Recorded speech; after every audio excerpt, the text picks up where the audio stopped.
I see the controversy. I don't give a shit. I'm pre-ordering the Switch 2 on May 3rd, the moment that I get paid again. Then I can afford, to buy in. And I'm seeing all these people calling it overpriced, and I'm just like, yeah, don't care, don't care, don't care. The controversy here, I don't give a shit. Like, all I care about, at all, and all this is playing, this Bravely Default and finally getting access to it. But no, I mean, I've got a reason for doing the things that I do. Now, I have a Switch, and, I had to get mine through here, eBay, because I wanted a hackable Switch, so that I could boot with the SIG patches,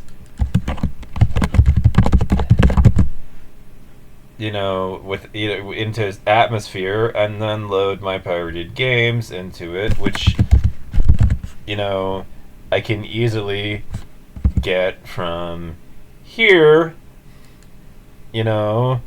So basically, my point in all this is, in essence, the reason I'm doing the things that I'm doing is that I know that they pay penetration testers, for one thing, to reveal vulnerabilities in the product, and that this console is going to somebody's going to attempt to jailbreak it, and eventually, with enough work and enough dedication to finding a vulnerability to exploit in the console, eventually we'll have arbitrary code execution so that we can, essentially boot our games that are not, that aren't encrypted the way that Nintendo wants them to be, and just boot whatever we want on the console.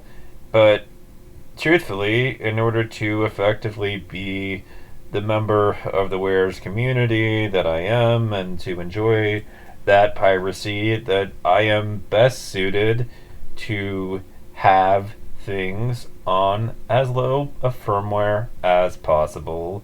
So what I'm going to do is set it up with a custom DNS server that blocks Nintendo's servers so that it never, ever, ever downloads any updates, so that the moment a vulnerability is found, it can be exploited. You know? And that is why I'm pre-ordering, to keep the firmware version at the lowest possible version that I can get my hands on. It's a strategic choice to have a jailbroken console, and that's why I'm doing things this way, because some pen tester will find an exploit and publicly disclose it, and when they do, it's go time for me. And that's really just how it all works. I have a cunning and nefarious plan for how to deal with this. But no, I mean, anybody that wants to look at me and be like, oh, this says something about your character, I want to clap back at you in your direction and say the following. Some people think of us pirates as leeches and nothing more, but I will offer the following defense to you. I am a contributing paid member of this community. I buy games, It's not as if I pirate every single fucking game I play. The truth of the matter is that one of the reasons why I engage in piracy is that I can't afford to play every game that I want to play, but I want to play them anyways. That's why I engage in it, So of course Nintendo's going to get their money back either way, from subsidizing this at a lower price point than it costs to produce the console, which they do. I mean, I know that it probably doesn't make sense to you, but it's the razors and blades model that they're using, and they're still using it. It's the, you go and you've probably noticed this. You buy a razor at one price point; it's usually artificially low, and then you go and look at the price of razors, and it's like $50 for a 4-pack. That model pretty well and instinctively well, Nintendo is packing a lot of punch into that $450, and what they're actually offering in terms of all that juice they're offering to the system and everything, and it is quite a bit. I mean, and it's not, everybody's talking about how it's relative to the PlayStation 4, in terms of power, but I mean, you're using more sophisticated memory, you've got a 4K screen, you've got, high frames per second on this damn thing. Like, they're saying it's 10 times more powerful than the old console, basically. It's, and I don't know how fast it really is, and because we don't have our hands on this hardware to to really bench it. Nobody's really actually gotten things to the point where they could actually benchmark the Nintendo Switch 2, so we don't really know what its performance is at the end of the day. At these games, we're gonna have to actually see, by getting our hands on one to know that bit of information. You can't even begin testing until you've got your actual hands on it or a prototype of it. And, to the best of my knowledge, we don't actually have benchmarks, so we don't really know just how powerful it's going to be. I mean, the PlayStation 4, stats that we got were just estimations, and, for all we know, the hardware could look, quite different than what they were at that point by the time Nintendo actually announces or actually launches and starts shipping units. So yeah, I have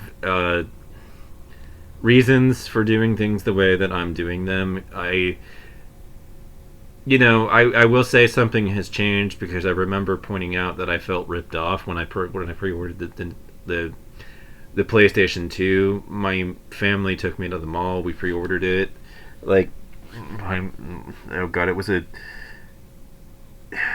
a very strange experience, because here you have a bunch of kids that are getting spoiled rotten, and they're like, no, don't do that, don't do that, don't buy that, don't buy that extension. But my mom kind of insisted on getting, like, the controller port that you could plug in to get 2 extra ports and all this other stuff, and it was like this, just this emotional idea that you're going to have a bunch of kids over for the night, friends over, and they're going to want to play these 4-player games that just, like, no thanks.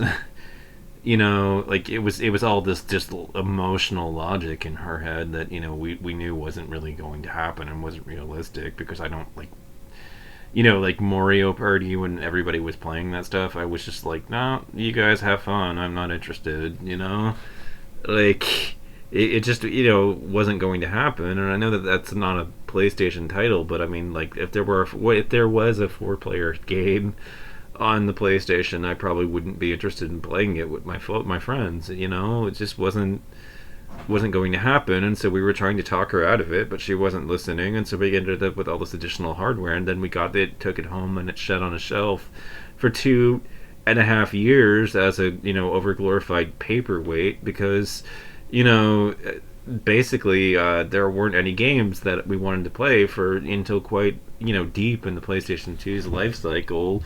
Then we felt ripped off. But shit has changed, man. I mean, one of the things that started to happen is HackerOne became a thing, and people were disclosing the fucking exploits they found in the PlayStation 5, and everybody learned stop updating, block Sony's updates so that you can jailbreak your console and do what you want with it, And you should be happy that I'm doing this anyways. If you're all, they're greedy bastards. Yeah, they are. You're not wrong, but I'm gonna get back at them, like, I'm gonna get a bunch of games for free, eventually, once this system is fully jailbroken, and it will be at some point. So yeah, I'm pre-ordering it as soon as possible so that I can jailbreak it as soon as possible.